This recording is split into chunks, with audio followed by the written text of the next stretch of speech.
abaixasse a sua fronte e pedisse que Deus falasse com você. Pastor, mas Deus vai falar, o senhor vai pregar. Mas Deus, na sua onisciência e na sua onipotência e na sua onipresença, Ele vai transformar essa mensagem, que é uma só, à necessidade do seu coração.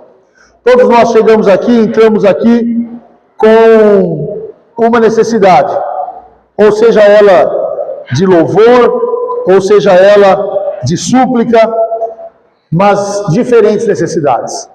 O que você precisa, talvez eu tenha de sobra, e o que você tenha de sobra, talvez eu precise. Mas a palavra que sai do altar, ela é uma palavra só. E o Espírito Santo, na sua grandeza, ela vai pegar essa palavra e vai transformar para o seu coração e vai suprir a sua necessidade. Feche os olhos, Espírito Santo, agora fale ao nosso coração. Através da palavra que será ministrada no altar, nosso coração precisa ser alimentado.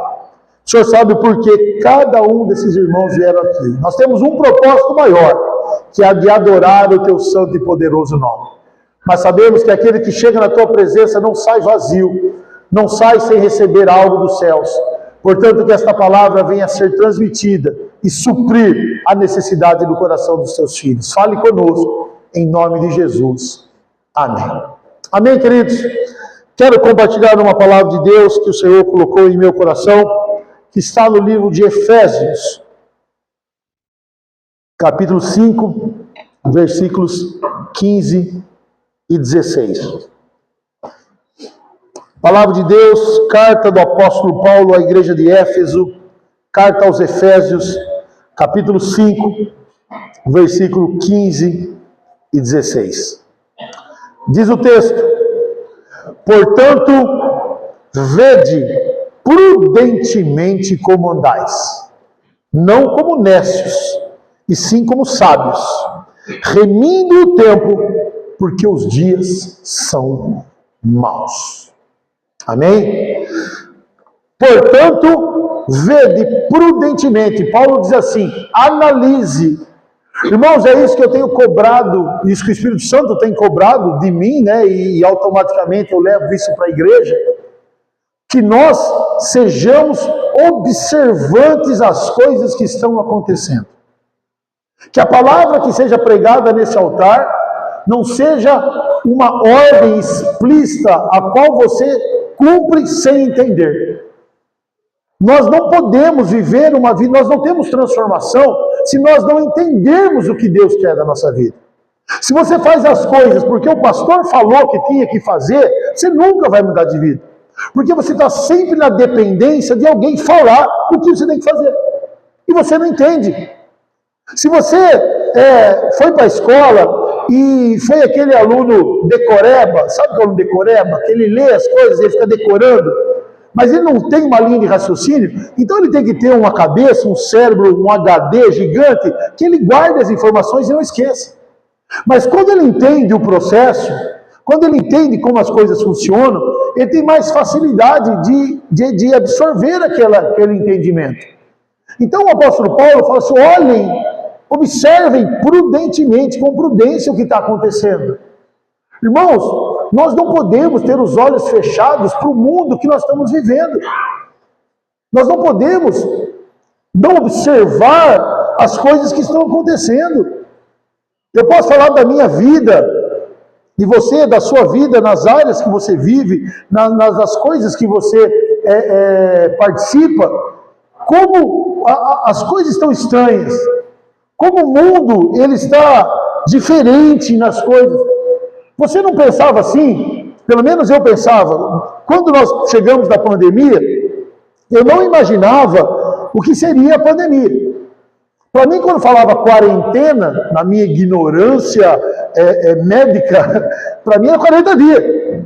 Vamos ficar em quarentena. 40 dias, estamos tudo liberado. Essa quarentena durou 2 anos, né? Porque para estar de quarentena, 40 dias. Não, 2 anos de quarentena nesse campo. Aí eu pensava assim: quando acabar a pandemia, quando todo mundo puder se relacionar, quando todo mundo puder voltar para a igreja, adorar a Deus, as coisas vão ser completamente diferentes. As pessoas vão voltar amando mais umas outras, tendo prazer. Lembra que nós ficamos sem vir na igreja? Fazia culto online, num maior desespero. Essa câmerazinha aqui, eu aqui sozinho, pregando. Né? Estranho, complicado. Aí eu falei, não, mas quando a igreja abrir de volta, vai faltar cadeira, vai faltar lugar, porque as pessoas vão ter sede, vão ter fome de Deus, vão querer a comunhão com os irmãos.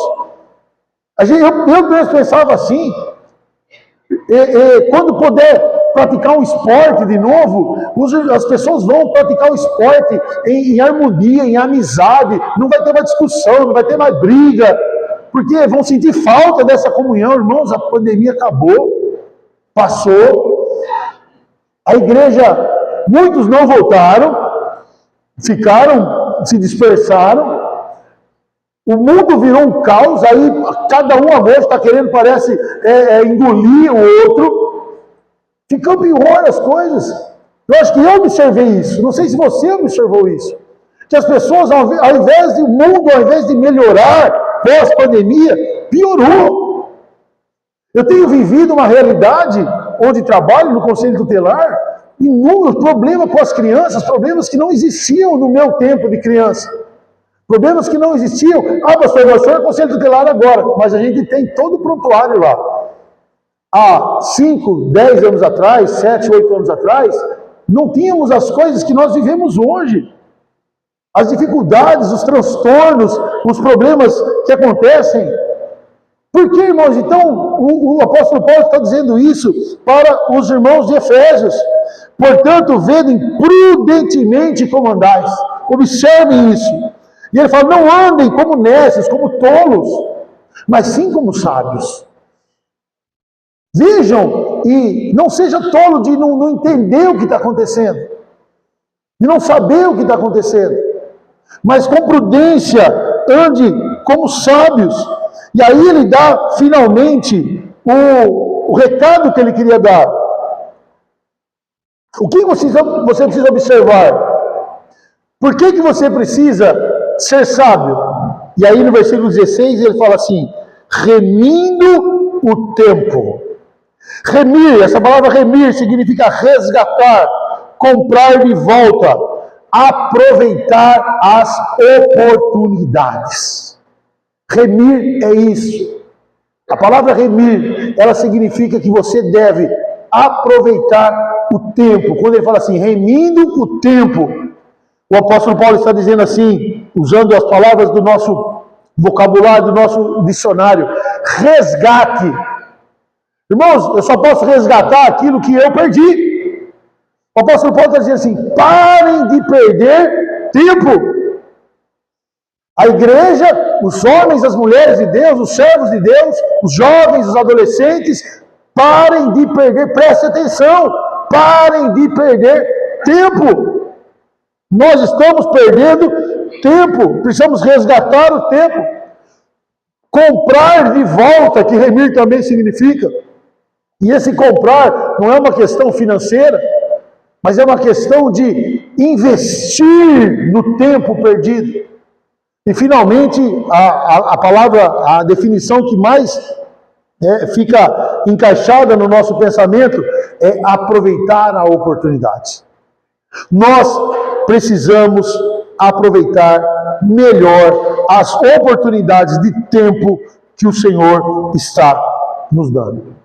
Porque, irmãos, tudo que é escasso é caro.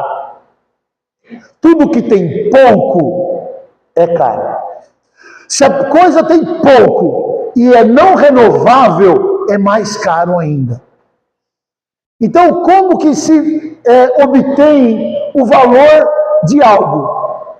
Bom, se você fosse comprar uma formiga, formiga seria caro ou barato? Baratíssimo. Primeiro, tem muito e não vai acabar, porque elas crescem, multiplicam, né? Então não é caro, tem muito, tem à vontade. Mas se você vai comprar uma pedra preciosa, ela é muito cara, porque além de ter pouco, ela não se renova. Um diamante não vira outro diamante, o ouro não vira outro ouro. Se tem uma coisa que é muito, muito cara, muito valiosa, chama-se tempo. Porque o tempo agora não existe, já foi. Seguir o raciocínio, né? O agora já não existe mais. O agora já passou, já foi. Tempo não se recupera. Não tem como gerar tempo. Pode vir um novo tempo. Mas não, o que você perdeu já passou. O dia que você deixou de vir à igreja, o dia que você deixou de orar, o dia que você deixou de ter um relacionamento com Deus, não, você pode ter uma nova oportunidade. Mas aquele dia você não tem mais. O tempo que você perdeu, você não tem mais. Então o apóstolo Paulo fala assim, então vamos remir, vamos resgatar. Como que a gente resgata? Voltando atrás, na máquina do tempo. Existe uma máquina do tempo, quando eu era criança, um filme acho que nós mais velhos assistimos, e os mais novos, o pai já encomendou para assistir, De Volta para o Futuro, né? Não existe o DeLorean. DeLorean era a maquininha lá, o carrinho que ele sentava e voltava lá para o passado, e ele conseguia fazer tudo de novo que ele não tinha feito.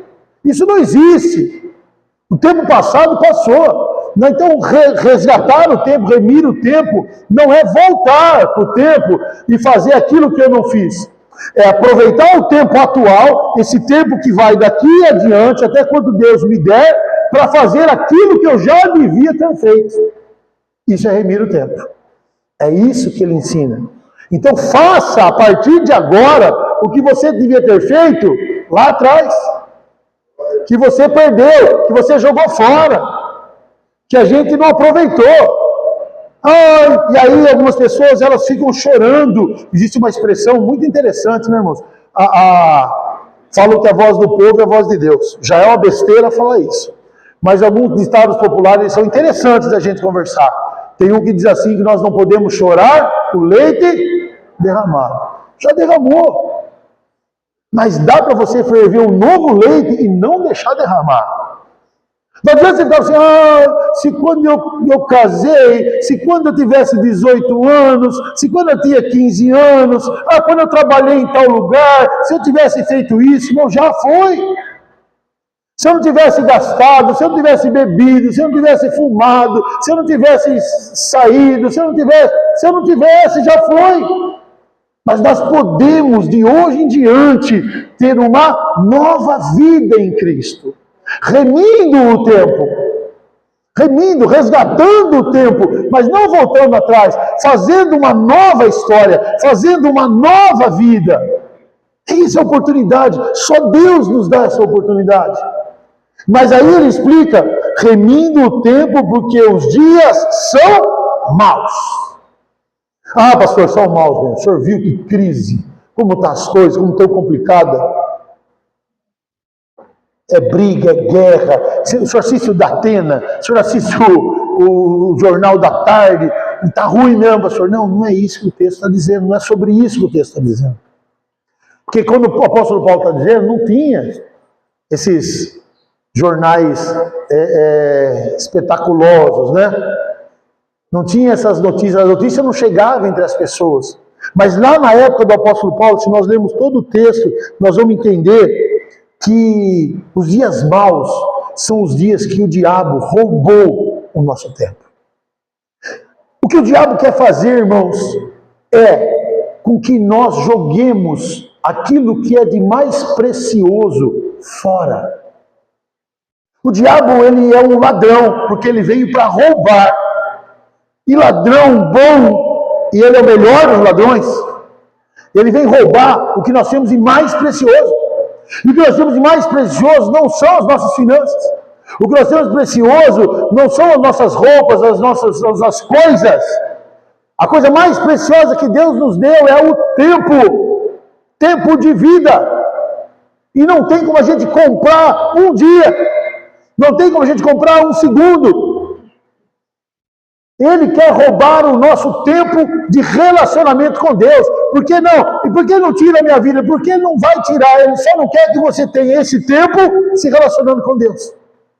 Se você quiser usar o seu tempo de outra forma, você fica à vontade, o diabo não vai te incomodar. Não está impedimento, vamos supor, esse um domingo à noite, horário de culto. Vou dar esse exemplo só para você entender. Ou no seu horário de oração, no seu horário de leitura da Bíblia. Se você falar assim, isso aí não, hoje eu vou fazer outra coisa, eu vou me divertir, eu vou fazer outra coisa, o diabo vai dizer, deixa que faça, deixa que faça. Por quê? Porque ele não quer que você use bem o seu tempo. E como ele tem roubado o tempo nos dias atuais? Porque os dias atuais são maus, porque o dia atual é cheio de distrações. O diabo quer nos distrair. Algum tempo atrás eu já preguei sobre isso, que na verdade a palavra distrair, ela vem de uma tortura grega, onde o homem ele era amarrado pelos braços e pelas pernas em 4 cavalos, e cada cavalo ia para um lado. E essa pessoa, você sabe o que acontece, né? Se arrebentava os braços e as pernas, e ela então se dividia em pedaços. Distrair, essa palavra é derivada dessa tortura. Ou seja, é te levar para os lados e não te deixar no centro. A diferença, o antônimo de distração é a atenção, é o foco. O diabo, nos dias maus, ele quer tirar o nosso foco. Qual que é o teu propósito? O que Deus gostaria que você fizesse? Aonde Deus gostaria que você estivesse? O que Deus gostaria que você falasse? Como Deus gostaria que fosse o seu casamento? Como Deus gostaria que você criasse seus filhos? Como Deus gostaria que você fosse no seu trabalho? Como Deus gostaria que você fosse na sua escola? Mas se Ele conseguir te distrair, você vai sair fora do foco, fora daquilo que Deus tem planejado para você. É por isso que os dias são maus. Porque o diabo tem usado e feito distração das pessoas. Nós estamos brigando por causa de política, estamos brigando por causa de coisas, de cargos, de dinheiro, disso, daquilo. Isso é distração. Nosso foco tem que ser a cruz. Se os nossos olhos estiverem na cruz, nós podemos, ninguém está falando que você tem que viver, e não dá para viver 100% direcionado nas coisas de Deus, porque nós vivemos num mundo onde jaz o maligno. Mas eu não posso tirar o foco. Tem as outras coisas, você pode participar, a gente fala aqui, você tem que trabalhar, você tem que estudar, você pode participar da vida política, você pode participar de outras coisas, você pode ter seu momento de lazer. Claro, gente, nós nunca foi impedido isso através da palavra de Deus. Mas o problema é o foco. Nós não podemos nos distrair. Outra questão que os dias são maus, o diabo tem usado que são as ilusões. A pessoa, ela vive num mundo que não é dela. Ela espera coisas que Deus não tem para ela. Ela não quer fazer a vontade de Deus. O diabo está iludindo, dizendo que se nós formos fazer, o diabo é mestre, né, em fazer isso. Aquilo que é a vontade de Deus, nós, na verdade, estamos sendo enganados por Deus. Ele fez isso, sabe quando? Lá no Éden. A mulher deu ouvidos à serpente. E a serpente falou assim para ela: o que Deus falou? Ela falou assim: falou que não posso comer dessa árvore. Ela falou assim: não é bem assim. Se você comer, você vai se tornar igual a ele. Iludiu. O mundo está dizendo: se você fizer errado, você vai se dar bem. Não vai, irmãos. Fazer a coisa errada vai dar errado. Executar as ações erradas, plantar a semente errada, a colheita vai ser errada, não tem jeito. Qualquer um que pregar, que ensinar fora disso, por isso vede prudentemente como sábios. Qualquer pessoa que disser que se você plantar uma semente vai nascer uma outra coisa, ela está mentindo. Ilusão. Terceiro ponto que o diabo tem roubado o nosso tempo, a sua influência. Temos dado ouvido ao diabo. E a Bíblia fala assim: não deis ouvidos ao diabo. Temos ouvido. Pastor fala aqui, irmãos, não é uma autodefesa, é só uma questão de entendimento. Pastor fala no altar. Aí você ouve o influencer falar na rede social. Aí fala assim, não, mas você viu o que o influencer falou? Não é bem aquilo que o pastor falou, não. Eu vi lá o Felipe Neto, ensinou uma coisa, o pastor falou outra coisa, mas nós estamos sendo influenciados por quem? Quem você tem ouvido? A ovelha ouve a voz do seu pastor. Ah, pastor, então o senhor está querendo fejar esse rebanho e fazer o que o senhor quer? Irmãos, o nosso ministério fala o que está na palavra de Deus. Vou dizer com muita humildade e sem a menor comparação, mas só porque a palavra ensina a falar isso. Se um dia eu pregar qualquer coisa que esteja fora daqui, me considerem maldito. Não. Seja como eram os bereanos, a palavra de Deus no livro de Atos fala que os bereanos, tudo que Paulo pregava, eles iam nos livros ver se aquilo que Paulo estava falando se relacionava à verdade. E aí eles seguiam. Eles não seguiam Paulo, eles seguiam a verdade. Então, se um dia, pastor seus, ou alguém, uma pessoa, nós estamos livres, né? Alguém vem aqui e fala alguma coisa fora dessa palavra, podem considerar malditos. Então nós temos cuidado de ouvir. Então as ovelhas ouvem a voz do bom pastor. Não seja influenciado por aquilo que é errado. Porque o diabo quer roubar de nós o que é mais valioso. E a Bíblia trata de algo extremamente valioso que ela chama de tesouro. Tesouro. Deus fala que nós temos um tesouro. E o nosso tesouro não é essa pessoa lindinha que está do seu lado. Ela também é. Não é tesouro. Não é o filho lindinho, a filhota lindinha. Eles também são bênçãos. Mas a Bíblia fala que o nosso tesouro está no céu. Lá está o nosso tesouro. E é lá a coisa mais preciosa que nós temos. E ela nos ensina a lutar, a trabalhar por esse tesouro. Um dia um homem achou um campo onde tinha um tesouro. O texto diz que ele vendeu tudo que ele tinha e ele comprou aquele campo, porque naquele campo tinha um tesouro. E o nosso tesouro está no céu. E o diabo quer roubar o nosso tesouro. Então o apóstolo Paulo fala assim, vamos remir o tempo, vamos recuperar o tempo que nos foi roubado esse tesouro. Vamos resgatar esse tesouro. Vamos aproveitar as oportunidades para resgatar esse tesouro. Vamos comprar de volta esse tesouro. Como? Como remir o tempo? Primeiro, priorizando a Deus. Deus, as coisas de Deus, a justiça de Deus em primeiro lugar. As demais coisas, as outras coisas, nos serão acrescentadas. Irmãos, eu amo esse versículo. Porque eu entendo que, e é um outro versículo que diz que quando eu conheço a verdade me liberta. Então eu não sou preso a nada. O Evangelho não pode ser uma cadeia para nós. Não pode ser um grilhão, algo que nos prenda. O Evangelho precisa de algo que nos dê liberdade.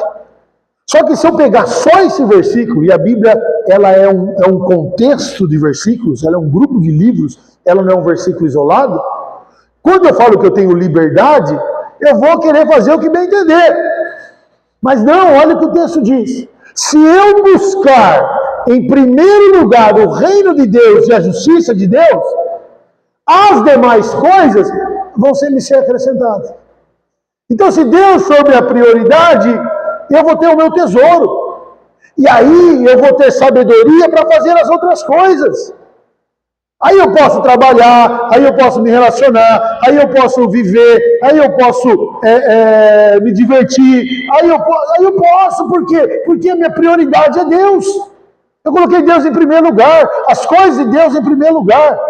Aí eu vou ser impedido de fazer outras coisas? Não, eu vou ser sábio, eu vou ter discernimento para fazer as outras coisas. E aquilo vai me dar alegria, porque eu vou buscar o reino de Deus em primeiro lugar. Então Deus tem que ser a nossa prioridade. E quando eu falo Deus, eu estou falando igreja. A igreja, ela é parte das coisas de Deus. Hoje de manhã, na escola bíblica, antes de começar a escola bíblica, nós estávamos comentando sobre isso. O problema nosso é que a gente vem na igreja para se sentir bem.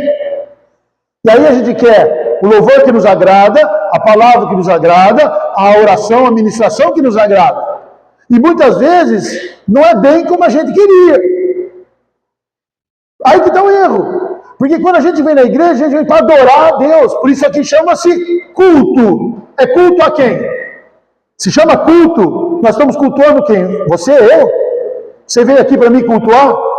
Não, hoje, quem vai pregar hoje? Hoje não é o pastor Noel, o pastor, hoje eu não vou, ele não vai estar lá. Então você está me cultuando.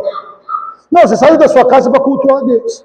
Quando você veio para cultuar a Deus, você está cultuando quem pode te dar todas as coisas. E aí sim você vai ser abençoado. Então a questão de cultuar é vir cultuar a Deus. Toda vez que você começa um culto, seja na sua casa, seja no seu TSD, no seu templo a sós com Deus, seja na igreja, você está cultuando. Está dando prioridade para as coisas de Deus. Como a oração é prioridade, como a leitura da palavra é prioridade. E aí, irmãos, orou, leu a palavra, dia de culto está no culto, quando tem as coisas que são preparadas para você, você é presente. Olha quanto tempo, que nós estamos falando de tempo, lhe sobra para as demais coisas. Deus não pede, irmãos, todo o seu tempo. Ele pede o tempo dele. O problema é que nós pegamos o tempo dele e usamos para nós. Nós usamos o tempo nosso para nós e o tempo dele para nós também. A gente pode ver, você tem um compromisso com Deus e um compromisso seu. Aí você tem uma agenda. Não, essa aqui é a minha agenda, essa aqui é a hora que eu durmo, essa hora que eu como, essa hora que eu me divirto, essa hora que eu trabalho e essa hora que eu tenho para Deus. Surge um compromisso fora da agenda. Porque às vezes surge, né? A vida, você não sabe, você marcou tudo certinho, tá lá, aí aparece lá o cliente da última hora, o Johnny está lá na empresa dele, ó, amanhã eu vou consertar esse carro, trocar esse escapamento, chega um do nada, assim, rapaz, o pneu estourou, quebrou, ele tem que parar e atender aquele cliente. Né? Como alguns têm os clientes aqui. Tem que parar aquela hora e atender. E aí? Então, na nossa vida, quando a gente tem a nossa agendinha, surge uma coisa nova e eu tenho que tirar o tempo. Eu não tiro do meu sono, eu não tiro do meu almoço, eu não tiro da minha janta, eu não tiro do meu lazer, eu tiro de Deus. Não dá, então não dá para... Então, só para você entender, mais uma vez estou dizendo, então não dá para vir no culto quarta-feira, porque eu tenho outro compromisso. Não dá para eu vir no culto domingo, porque eu tenho, na escola bíblica não dá, porque eu tenho outro compromisso. Gente, você tem tempo para outras coisas. Mas você está pegando, na hora de completar a sua agenda, você tira o tempo de Deus. Então você usa o tempo seu para você e o tempo de Deus para você também. Então Deus, como que eu vou remir o tempo? Primeiro, priorizando a Deus. Segundo, eliminando distrações. As distrações são hábitos que não edificam e consomem horas do nosso dia. A gente faz tanta coisa, irmãos. Deixa eu ver se eu sou o profeta de Deus. Você faz coisa inútil durante o dia. Você gasta, no mínimo, vou chutar pouco, 1 hora fazendo coisas inúteis durante o seu dia. Brincam, né? Brincam sério que foi Deus que criou a rede social. O Instagram, o Facebook, o TikTok, para que quando a gente chegar no céu, e Deus fala assim, por que você não fez isso? Você fala assim, não, porque eu não tive tempo. Ele falou, peraí, deixa eu ver seu histórico, no seu Facebook, no seu Instagram. Quanto tempo você ficou vendo inutilidades e não usou para aquilo que devia ser usado?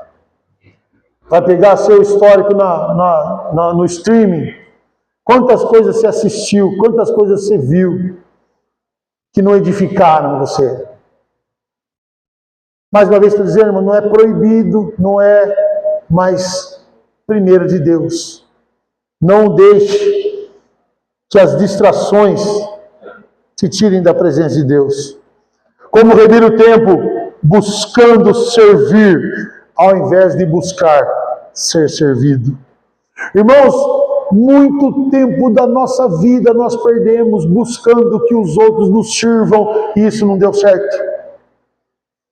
A gente buscou que as pessoas nos honrassem, buscou que as pessoas gostassem da gente, buscou que as pessoas nos colocassem num patamar, num altar, e vem com aquela famosa: ninguém gosta de mim, ninguém me ama, porque eu faço, ninguém vai, porque eu quero, ninguém quer, e porque ninguém me entende. Sabe por quê, irmãos? Porque nós queremos ser servidos. Se nós mudarmos, remirmos esse tempo e começarmos a servir, a Bíblia diz assim: maior é aquele que serve. A Bíblia fala assim: se você chegar, não senta no primeiro lugar. Aqui pode, viu, Carlos? Não tem problema. A pessoa não chegar para você e você ser desprezado, fala: viu, esse lugar aqui não é seu. Senta lá atrás, por favor. É muito melhor, a Bíblia fala assim: senta lá atrás e fala assim: você aqui do fundo, senta aqui na frente que esse lugar é de honra, é para você. Olha como que são as coisas de Deus. Mas a gente gosta de sentar nos primeiros lugares. E obviamente não estou falando de igreja, né, irmãos? Estou falando de teatro, de cinema, estou falando de vida. A gente quer ser honrado. E aí Deus fala assim: um dia chegou, tremendo esse texto, irmão, o livro de Esther, Amã queria ser honrado. Só que ele queria matar o tio da Esther, Mordecai. Só que o rei Assuero descobriu que Mordecai tinha livrado ele de ser morto. Então ele mandou chamar o Amã e falou assim: Amã, o que nós devemos fazer para um homem que Deus quer honrar? O que Amã pensou? É comigo. Eu sou amigo do rei, é eu que ele vai honrar. É eu não, sou eu, né? Sou eu que ele vai honrar. Então, rei, o senhor coloca uma túnica nele, coloca a roupa mais bonita que ele tem, monta ele no cavalo real e manda alguém muito importante segurar no freio do cavalo e andar pela cidade dizendo assim: esse é o homem que Deus quer honrar. O rei falou assim: ótimo, Amã, chama Mordecai, faz isso e leva o cavalo para ele. É isso que Deus quer, irmãos. Quem queria ser honrado? E a gente fica tentando o tempo para que sejamos honrados. Não serve. Deus vai te honrar. Sirva. Deus vai te honrar. Deixa que Deus vai te honrar. Não procure ser servido. Examinar e ver com prudência. Essa é a verdade. Os dias maus mostram isso. E finalmente, tomar decisões com sabedoria e não com emoções. Não deixe. Ore a Deus, irmãos. Deus, eu não quero, tem uma canção que a gente fala, né? Não quero apenas só me emocionar.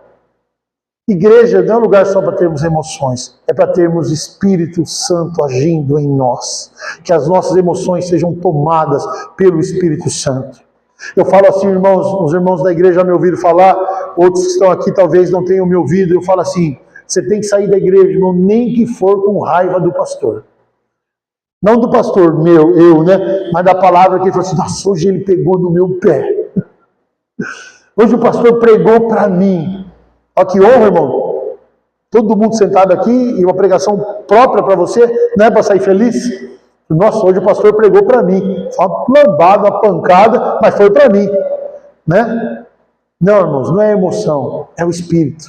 Quem fala conosco, quem está falando ao seu coração é o Espírito Santo. Se ele está falando assim ao seu coração, que você precisa mudar, mude. Se ele está dizendo para você, que bom, você está fazendo tudo isso aí que o pastor está falando, glória a Deus. Se ele está falando, se algo está falando no seu coração aí, viu, não é bem assim, cuidado do espírito que você está ouvindo. Tome decisões com sabedoria e não com emoções. Sabe por quê, irmão? Porque nós não podemos controlar o número de tempo que nos foi dado. Não dá. Quando você nasceu, você não sabe quantos anos você vai viver. Nós, infelizmente, tivemos a perca de 2 membros amados, jovens. Um jovem de 60, né, que foi nosso irmão Paulo, e um jovem de 37, que foi o Rafa. Quem imaginava? Quem disse que eu vou chegar nos 52? Que você vai chegar... Tomara que a gente vá no 100, e eu vou. Tenho profetizado isso, com saúde, com 100 anos. Mas, irmãos, não sou eu que meço, não consigo controlar o número de tempo, não consigo acrescentar um fio de cabelo na minha cabeça, não consigo fazer nada. Porém, eu posso escolher como usar o tempo. O tempo é igual. As minhas 24 horas são igual às suas 24 horas. Mas, então eu não posso controlar. Ninguém tem 23 horas no dia, outro 23 e 30, outro 24 e 30, não. Todos nós iguais 24 horas. Mas como vamos usar essas 24 horas, isso faz toda a diferença. Que você comece a orar nesse sentido. Que você comece a pensar como usar essas horas da presença de Deus. Como investir as horas confiadas por Deus para você. Já parou para pensar isso? Desde que você nasceu, Deus confiou, Deus fez um depósito na sua vida. Falou, olha, está aqui um valor que vai ser pago em tempo de vida. Deus deu tempo de vida para você. Como você vai usar esse tempo? De que forma você vai usar esse tempo? É algo precioso, não é algo valioso, nós falamos, não é um tesouro, não é escasso porque ele acaba, porque não volta e porque é um tempo determinado. Deus deu para você. Foi lá na sua conta bancária de tempo e te deu tempo de vida. Você não sabe quanto deu. Você não sabe o tempo que deu.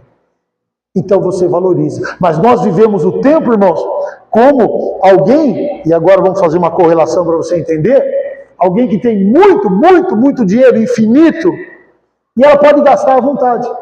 Esses dias eu vi aí que um famoso aí, um jogador, ele comprou uma mansão de 8 milhões de dólares, de reais, não sei. Não tem, está sobrando. Mas ele não tem 8 milhões de tempo. Nós não temos, nós não sabemos quanto tem na nossa conta. Você sabe quanto tempo tem na sua conta de tempo? Se tem mais um dia? Se tem mais 10 anos? Se tem mais 50 anos? Não sei. Então, e agora, quando você tem pouco dinheiro, é que aqui ninguém tem pouco, né? Todo mundo tem à vontade. Mas se você tivesse pouco, vamos imaginar que a gente tivesse pouco dinheiro. A gente não gasta bem? Mas não, vamos... O que nós vamos comprar? Não, vamos comprar o justo aqui. Mas não vai gastar tudo, que vai que amanhã dá uma dor de barriga, né? Tem que ter um sobrando. É que a gente não vive essa realidade, né? A gente é abençoado, próspero, a gente tem... Mas supor que a gente tivesse essa necessidade, a gente fazia as contas. A gente ia no mercado e falava assim, não, quanto nós podemos gastar? Nós podemos gastar X. Por quê? Porque a gente não tem muito para gastar. Se a gente soubesse quanto tempo de vida a gente tinha, a gente ia gastar justo. Como eu não sei, talvez eu tenha pouco, talvez eu tenha muito. Então eu preciso aproveitar o máximo que tenho. Eu preciso fazer bem aquilo que eu tenho. Eu quero encerrar para vocês, o grupo Louvor pode subir aqui para a gente cantar um louvor. E eu quero encerrar com vocês com uma história. Uma historinha, só para você entender melhor o que eu quero dizer para você. Um homem, um agricultor muito rico, ele chamou 3 funcionários e deu uma continha em dinheiro para cada um. 3 falou, olha, esse dinheiro é para cada um de vocês. O primeiro pegou aquele dinheiro e falou assim, nossa, que maravilha, vou aproveitar a vida. Nunca tive tanto dinheiro na vida, nunca tive, sempre passei necessidade, sempre foi difícil, sempre foi complicado. Então ele saiu para a noite, ele gastou com bebida, com droga, com festa, ele gastou tudo que tinha. E logo ele ficou sem nada. O segundo, ele falou assim, nossa, nunca tive tanto dinheiro, que medo de perder. Foi lá, fez um buraco, enterrou, guardou e ficou com aquele dinheiro lá. E aí ele passava fome, passava necessidade, não tinha roupa para usar, mas não mexia no dinheiro, porque vai que um dia ele precisasse. O terceiro foi e comprou sementes. Plantou, árvores nasceram, ele pegou os frutos, vendeu, comprou mais semente, plantou, vendeu mais frutos, e vendeu. E foi um homem rico, próspero, aproveitou o dinheiro, tinha dinheiro guardado e tudo isso. E esse é o grande exemplo para nós, irmãos. Algumas pessoas estão vivendo dissolutamente, ou seja, gastando todo o tempo que Deus deu, sem, como diz o texto bíblico, louco, e se essa noite pedirem a sua alma, o que tens? Para quem será? As festas, as baladas, as bebidas, os dias de descanso, de desleixo com Deus, de fazer outras coisas, não priorizando as coisas de Deus, para que servir? O cuidado extremo de não fazer nada, porque eu vou guardar aqui e eu passo necessidade, então eu não posso me alegrar, eu não posso me divertir, eu não posso ter nada, porque não prioriza as coisas de Deus. Mas você e eu vamos comprar sementes, vamos dar frutos, vamos plantar, vamos dar prioridade às coisas de Deus, vamos fazer aquilo que Deus nos chamou, vamos eliminar as distrações, vamos buscar servir ao invés de sermos servidos, vamos tomar decisões com sabedoria e não com emoções. E aí, irmãos, a Bíblia diz que nós seremos abundantes. Nós teremos bênçãos na nossa vida, porque nós vamos remir o tempo, nós vamos gastar o nosso tempo com sabedoria. E não tem uma forma melhor, irmãos, de investir tempo do que adorando ao Senhor. Eu gostaria que você ficasse em pé. A partir do final desse culto, vai cair um depósito na sua conta. Oh, glória a Deus. Aí o povo corta essa mensagem na internet e põe só isso. Pastor, falando disso. Mas vão ser mais alguns dias de vida, ou muitos anos de vida. E o que você vai fazer com esse tempo? Vai gastar absolutamente? Vai entregar ele para o diabo? Vai ouvir a voz do diabo? Vai ser distraído pelo diabo? Ou você vai investir esse tempo nas coisas de Deus? E quando você investe nas coisas de Deus, irmãos, tem um tesouro no céu preparado para você. Amém? Vamos investir nosso tempo louvando a Deus, adorando o santo nome do Senhor. É assim que você gasta, e gasta bem. É assim que você vai reviver.